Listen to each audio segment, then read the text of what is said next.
صدر آصف علی زرداری نے 2013 میں بلوچستان اور 2009 میں پنجاب میں گورنر راج نافذ کیا۔ سیاسی محاذرہ عروج پر گورنر راج کا نفاذ کیا آئین اور جمہوریت کے منافی؟ خیبر پختونخوا کے وزیر اعلیٰ علی امین گنڈاپور، جن کی سیاسی وابستگی پاکستان تحریک انصاف سے ہے اور جن پر اپنے حکومتی منصب کے اختیارات اور وسائل کو وفاق کے ساتھ سیاسی محاذرائی میں استعمال کرنے کے الزام، جن کی واقعاتی شہادتیں بھی موجود ہیں، ان کے باعث اس حد تک متنازع ہو چکے ہیں کہ صوبے میں گورنر راج کی قیاس آرائیوں کا سلسلہ جو کافی دنوں سے جاری تھا، اب اسلام آباد میں احتجاج کے دوران پیش آنے والے خونی واقعات کے بعد اس میں شدت آ گئی ہے۔ تاہم وفاقی وزراء اور دیگر اعلیٰ حکومتی شخصیات کے ساتھ ساتھ جمعیت علماء اسلام کے سربراہ مولانا فضل الرحمان اور پیپلز پارٹی کے چیئرمین بلاول بھٹو اگر مگر اور لیکن کے خدشات اور امکانات کے ساتھ صوبے میں گورنر راج کے نفاذ کو آئین اور جمہوریت کے منافی قرار دیتے ہوئے اس کی مخالفت کر رہے ہیں۔ اسی طرح صوبے کی ایک بڑی اسٹیک ہولڈر پارٹی ANP بھی گورنر راج کی سختی سے مخالفت کر رہی ہے۔ البتہ صوبے کے گورنر فیصل کریم کنڈی، جن کا تعلق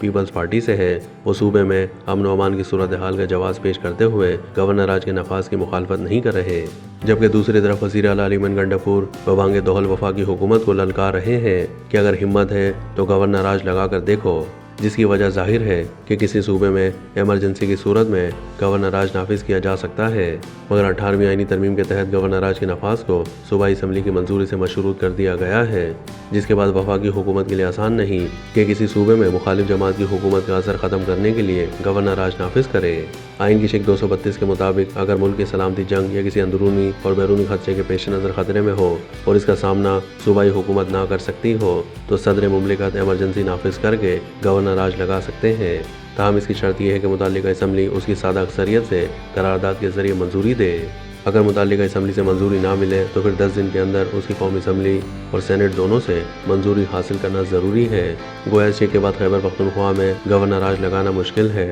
کیونکہ خیبر پختونخوا اسمبلی میں تحریک انصاف کی اکثریت ہے جو اس کے خلاف ہے۔ ماضی قریب کی تاریخ میں بلوچستان میں 2013 میں اس وقت صدر آصف علی زرداری نے صوبائی حکومت ختم کر کے آئین کے آرٹیکل 234 کے تحت وہاں گورنر راج نافذ کیا تھا۔ اس کی وجہ کوئٹہ میں شیعہ مظاہرین کا دھرنا تھا جو انہوں نے 2 خودکش حملوں میں اپنے برادری کے 100 سے زائد افراد کی ہلاکت کے بعد دیا تھا۔ دوسری مرتبہ بھی پنجاب میں سابق صدر آصف علی زرداری نے 2009 میں بھی گورنر راج نافذ کیا تھا۔ انہوں نے وزیر اعلیٰ کے عہدے سے شہباز شریف کی نااہلی کے بعد پیدا ہونے والے بحران سے بچنے کے لیے گورنر راج نافذ کرتے ہوئے انتظامی اختیارات گورنر پنجاب سلمان تاثیر کو سونپ دیے تھے، تاہم چند ہفتوں کے بعد ہی یہ رول ختم کر دیا گیا۔